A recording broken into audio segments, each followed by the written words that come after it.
carry any products that harm the people who consume those products or harm the environment or the world. Anything that was controversial couldn't pass the consensus rules to be able to be carried. So we had stuff that only everyone could agree on, and that kept it small. It was amazing it existed at all. There was enough consensus about certain things that everybody ate cheese. I guess it was before vegans came in. Otherwise, today it probably would have been a stumbling block. The fights people had over sugar and tuna fish and...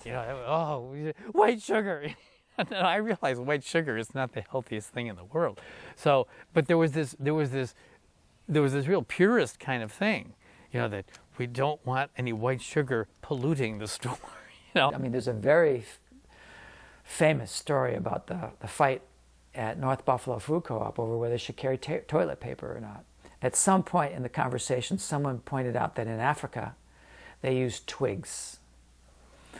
And apparently that was so persuasive that North Buffalo, at least for a temporary period of time, decided not to carry toilet paper. Though I'll bet there was no one in that room who used twigs. One of the interesting things about working there at that time was that you became a minor local celebrity. Lots of people knew you, and they had opinions about you, and they thought that you were somebody who you were not. They thought that you represented some kind of level of purity, which you probably did not. There used to be a graffito in the co-op bathroom which said, "Michael Delaney eats chicken wings."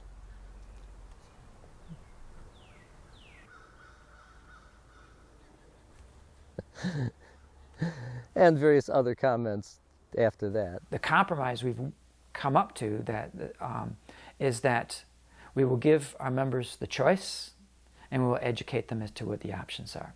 I don't think purity survives. I think you have to be flexible and not to be too rigid about things. If you want to kind of keep going forward, you have to kind of, fudge on some of your so-called ideals, Because I think there's a greater good involved, which is to keep the co-op going. And if it's not quite as perfect as it once was, at least it's still alive and thriving, We moved from Lexington Avenue in 2005 to Elmwood Avenue. The process of moving from Lexington to Elmwood Avenue really started in 1998. And we just started having these member forums, and we asked people, where do you see the co-op in 10 years? What would you like from your co-op? Out of these member forums, they created a vision for a store that would be in the neighborhood, that would have wider aisles, parking, have natural light, and have a deli. And with that vision, we went out and we said, here's our vision, this is what we're trying to create, but we need money in order to do it. They approached me and a lot of other members and said, would you be willing to take a little risk, lend us some money, and we'll give you interest if you want it? A lot of the people who came forward and made loans to the co-op were people who had been involved since the 70s and weren't necessarily people with a lot of money, but wanted to see the co-op successful. You think of these hippie people, they're not wealthy or anything, and yet as a group coming together, everyone bringing a few thousand, they were able to finance this dream. To me, it was such a lesson for Buffalo that don't look for someone to come in from the outside and rescue you. It's like we've got to pull ourselves up by our own bootstraps, and we can do it. The resources and the energy are here. Over 200 members lent us over $500,000. That money was lent at less than interest rate. It was the largest member loan drive in the United States of America that was below market rate of interest at the time. It was the second biggest loan drive among co-ops in the United States, and out of one of the smallest stores, out of one of the poorest cities in the nation. It was really just a phenomenally inspiring thing. It was a grassroots organization from within the city that raised its own money and has made it happen right here and now. It's there, it's thriving, it's hiring people, it's helping the neighborhood.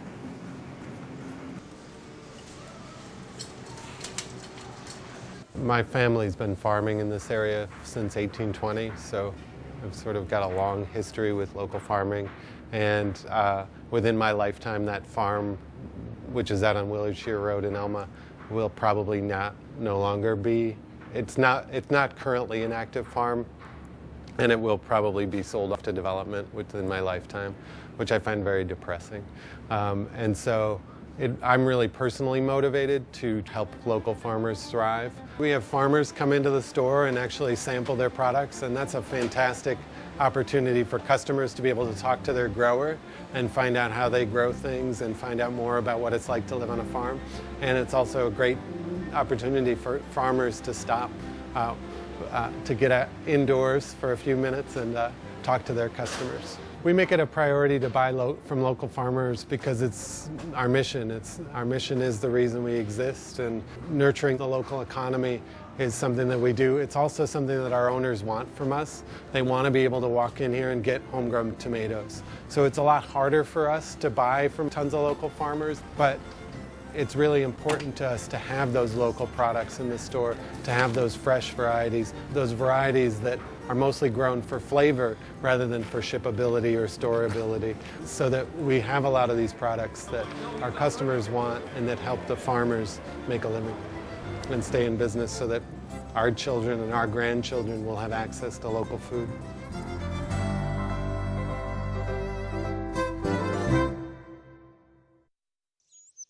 I'm Dan Tower. We're on Dan Tower Farm. This farm has been going since the 1850s, fifth generation, and 160 acres. These peaches here are actually ones that, it'll be on Lexington shelves tomorrow after they pick up at the Clinton Bailey Market. Oh, the pickers are the mainstay of the whole farm. It's definitely an art. You've got to be able to go into the orchard and decide when you need to pick. They look for color, they look for size, and they look for maturity. Decide which peach needs to stay for a few more days and which peach is just ready to come so we can take it to market. What about the other block? You think the other block will have, or? The block up front here, they're still small, they're hard, but I think they can wait a couple days. And being so dry this year, the quality is excellent on them. I mean, the juice will almost, you got to be kind of careful sometimes biting into them. Stand over yeah. and think. The Lexington Co-op has probably been buying since I've been on the farm, and it's been over 20 years, I would say. So it's been working really well. I mean, as far as having somebody local that would, buy my product. Bigger stores don't deal with, like a small grower like myself. They tend to go to the big grower that can ship them quantities or masses of product, where, I being just a small family farm, cannot put the volume out for the bigger stores. And the quality of, buying from a local farmer where they can go out and get the product closely to maturity, than having something that maybe shipped in. They have to definitely pick fairly firm to be able to ship at that distance. Our product is probably as close as you can get to having something that's fresh picked right off the tree and ready to bite into, and having that juice just gush all through, and it really makes a taste difference on the product. That might be an order from Lexington. Yeah.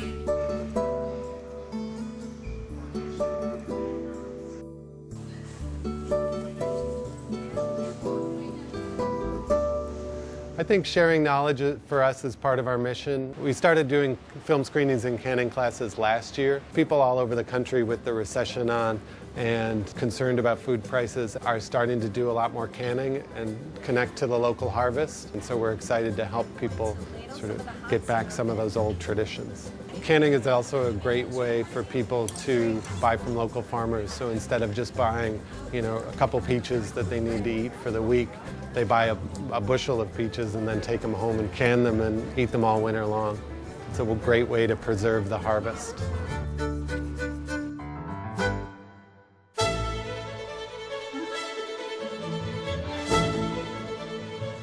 Hello, we're Tim and Rachel Grant and Micah. We own Standfast Farm in Forestville, New York. We have approximately 75 head of beef cattle, mostly Black Angus with some Red Angus and Hereford mix. My job as a grass-fed beef farmer, I'm just managing the natural system at work. By subdividing our pasture with fences, we can get them to eat more evenly across the pasture, spread their manure more evenly across the pasture. My favorite part is to watch the cattle and to listen to them grazing. I love observing nature. There's something just seems so right about seeing black cattle out on green grass. Grass-fed beef, I just describe it as it makes sense. Cattle, their whole bodies, everything in them is designed to harvest forages and digest them. And when you look at the omega-3s and the vitamin E that is in the grass itself, it just makes sense that the beef, which is the end product for us, is going to be higher in those things. And I think a lot of people are surprised by the flavor of our beef and come back and just tell us how good it tastes. It's a different flavor, it's a more full flavor. And it's hard to put words to it, but I mean, I could eat a pound of ground beef every night of the week, and sometimes I do.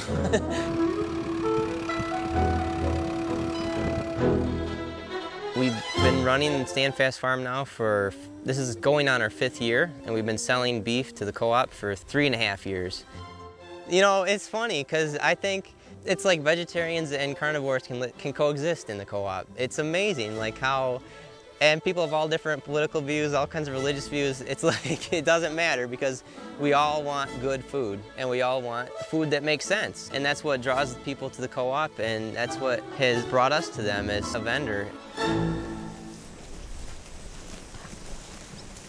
In Western New York alone, there's over 7,500 farms in the 8-county region, and the Lexington Co-op has made a commitment over the last 40 years, and they've really been a pioneer in buying local, and they've been a shining example on how supporting and working with local vendors and nurturing the local economy can be a huge success for a business.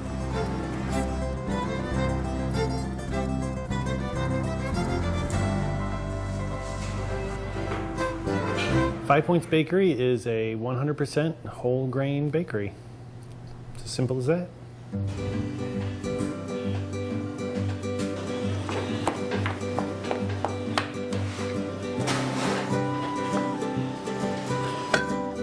Five Points started to fill a gap in our food system in Buffalo. Nowhere in the city could you find bread that was